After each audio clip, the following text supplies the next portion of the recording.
Muita gente fala que o capitalismo foi o responsável por tirar um monte de gente da miséria nos últimos anos. É uma mistura de Orwell and Data e Banco Mundial com a fundação do Bill Gates. Mas vamos cair para a análise dele. Primeiro que o Banco Mundial considera a extrema pobreza menos de $1,90 por dia. Ou seja, se você ganha mais de $2 por dia, você já não é extremamente pobre. Esse valor dá cerca de $60, o que dá R$360. Segundo cálculos do DIEESE, para sustentar uma família de 4 pessoas, no Brasil hoje você precisaria de no mínimo R$7.000. O site Mises Brasil é uma fonte comum para comentários como esse. Tem uma mistura de maquiagens. Primeiro ele diz que em 1820, 95% da população mundial vivia na extrema pobreza.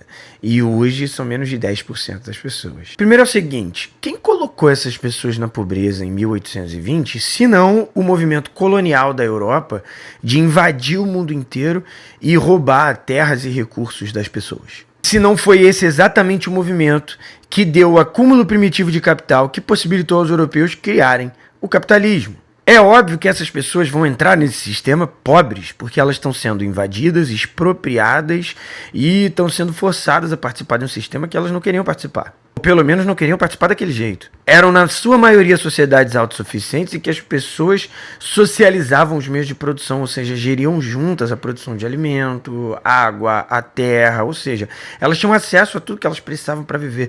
A gente vai dizer que elas eram pobres? Saciam todas as suas necessidades sem precisar trabalhar 10 horas por dia? E aí hoje, se elas ganham mais de $2 por dia, a gente já considera que essas pessoas já não são extremamente pobres.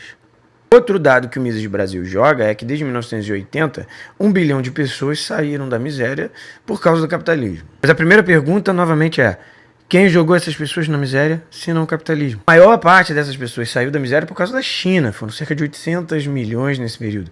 E não por causa do capitalismo, mas por causa das políticas públicas fortes do período de transição do Mao e da abertura controlada do Deng. Primeiro, um investimento pesado em construção de moradias sociais, infraestrutura nos interiores, coletivização dos campos para garantir o acesso a alimento e também garantir acesso à água e a empregos. Investimento pesado também em educação em todos os níveis e desenvolvimento da ciência para empregar cada vez mais gente com tecnologia. Depois o Deng abriu a economia com um controle pesado de preços e regulamentações e também um controle da interação entre as empresas e a população, o que é exatamente o socialismo. É a transição, o momento de gestão do capitalismo para transicionar para o comunismo. Ou seja, é uma mistura de maquiagem estatística com uma ignorância